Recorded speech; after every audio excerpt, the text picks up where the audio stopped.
Bonjour, sur cette vidéo je vais vous montrer comment calculer la somme cumulée en utilisant Excel et en utilisant Power Query. La somme cumulée en anglais on appelle ça running total.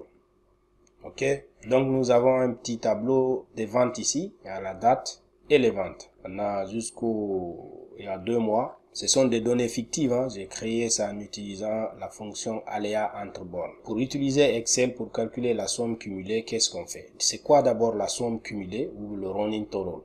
C'est-à-dire à chaque fois que je suis sur une ligne, je vais avoir la somme puis le début jusqu'à cette date. Par exemple, si je suis là, je vais avoir la somme de tout ça. Si je suis là, je vais avoir la somme de tout ça. Ainsi de suite jusqu'à la fin du tableau. D'accord? Donc sur Excel, c'est facile. Je vais calculer ça sur Excel. Donc c'est parti, égal. La première valeur, c'est la même. Entrée. Maintenant ici, je vais avoir la somme de ces deux-là.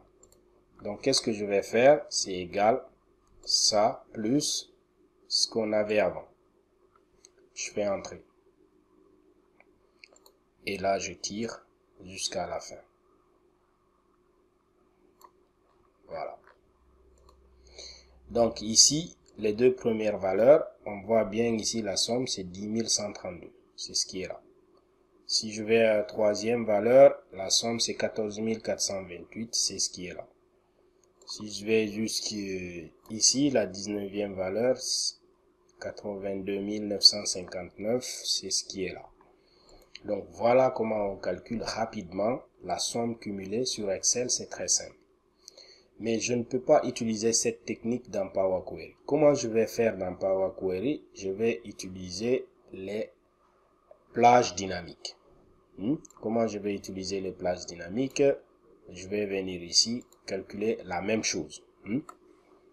Égal la fonction somme, tabulation, somme de quoi? De ça à B3, de B3 à B3. Maintenant, la première partie, je vais rendre ça fixe en faisant F4. Et la partie, je la laisse dynamique. La partie de droite. Je fais CTRL entrée. J'ai la même valeur. Et je glisse vers le bas.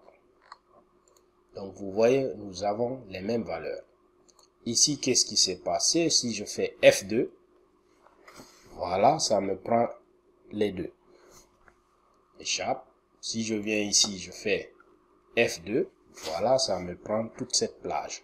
Donc, en mettant les dollars sur la première partie et laissant libre la deuxième partie, on étend la plage. La plage devient dynamique. À chaque fois qu'on descend, la plage augmente.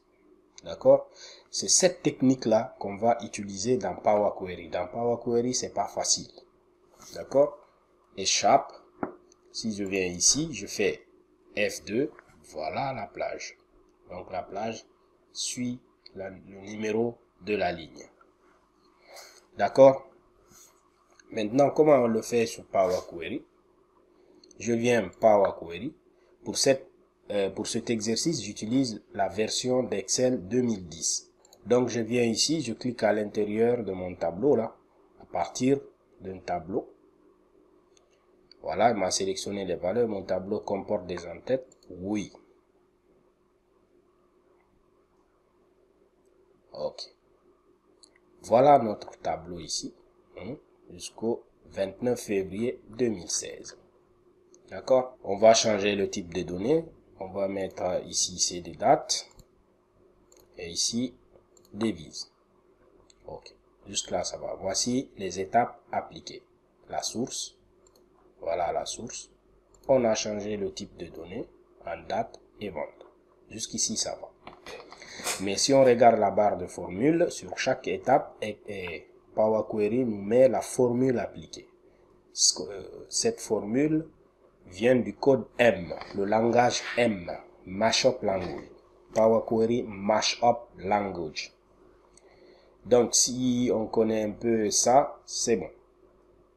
Maintenant, on va ajouter une colonne d'index. Comme ici, là, comme cette colonne-là. Mais cette colonne ne fait pas partie de notre table. Donc, on va l'insérer ici. Donc, ajouter une colonne. colonne d'index. À partir de quoi? À partir de 1 ou à partir de 0? À partir de 1. On verra après pourquoi on prend à partir de 1. OK? Maintenant, qu'est-ce qu'on va faire? On va créer une liste dynamique. Une liste déroulante. Et pas une liste déroulante, mais une liste dynamique. Donc, qu'est-ce que je vais faire? Je vais ajouter une étape. Je vais ajouter une colonne ici qui contient la liste dynamique. Je vais ajouter une colonne personnalisée. Cette colonne personnalisée, je vais appeler liste dynamique ou voilà, liste dynamique. OK? Cette formule ici, on va utiliser une formule du langage M. C'est quoi? C'est liste.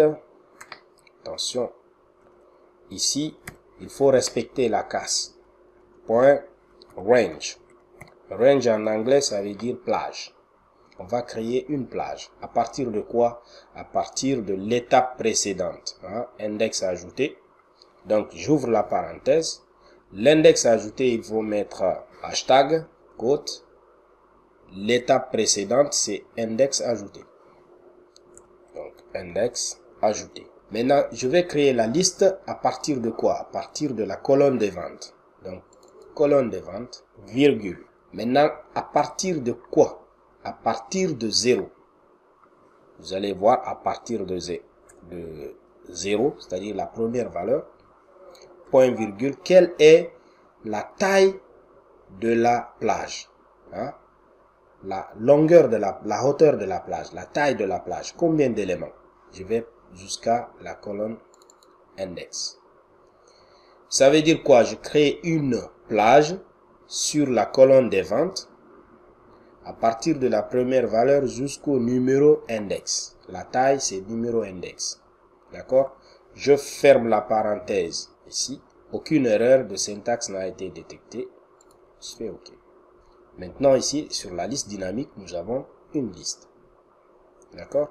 Si je clique ici, vous avez cette valeur. Si je viens ici, vous avez les deux valeurs. Les deux valeurs.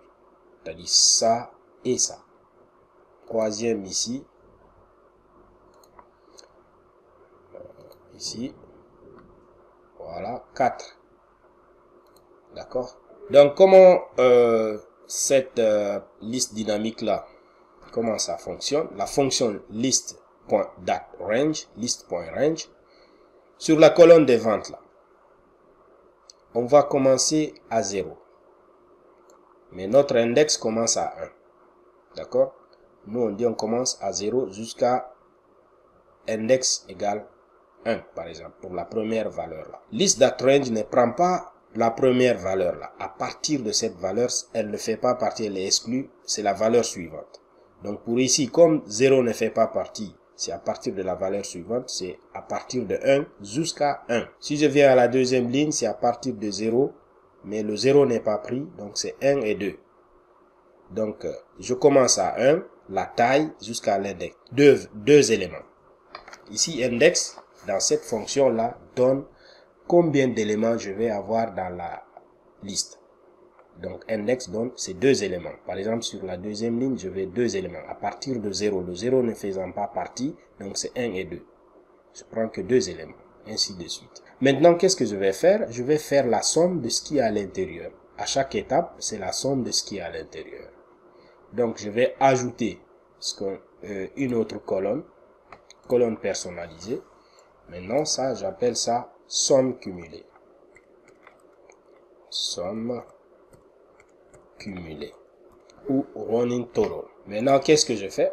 Égal liste, parce que c'est une liste, je vais faire la somme sur cette liste. List.sum, je vais faire liste dynamique, je vais faire la somme de tout ça.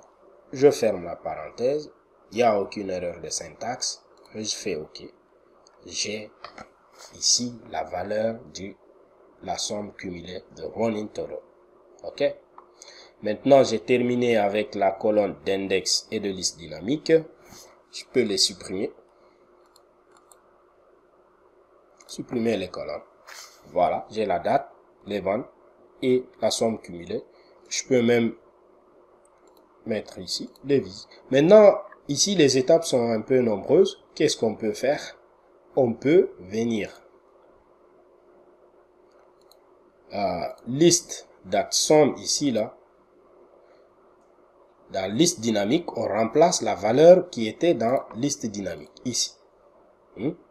Liste dynamique, la formule qui est là, je peux remplacer ça, les lettres par leur valeur. Donc, je peux mettre CTRL-C. Je viens ici. Je remplace. CTRL-V. Ici, j'ouvre la parenthèse ici. Et je ferme la parenthèse ici. C'est-à-dire, je fais la somme de l'étape précédente. L'étape précédente, c'est la somme, c'est la liste dynamique. Et la liste dynamique, c'est cette formule qui était à l'intérieur. Il n'y a aucune étape, aucune erreur. Ça marche aussi. Donc, ça me permet de supprimer cette étape. En quelques étapes seulement. Je supprime cette étape. Je supprime cette étape. Arrivé ici, j'ai plus besoin de la colonne d'index et je fais fermer et charger. Je vais mettre dans une table sur la feuille existante. Je vais mettre ça ici et je fais charger. 60 lignes. Voilà, nous avons les mêmes valeurs. Voilà, j'espère que ce tuto vous a plu. Si vous n'avez pas compris, merci de poser des questions sous cette vidéo. Merci de commenter, de liker et de partager. Je vous remercie.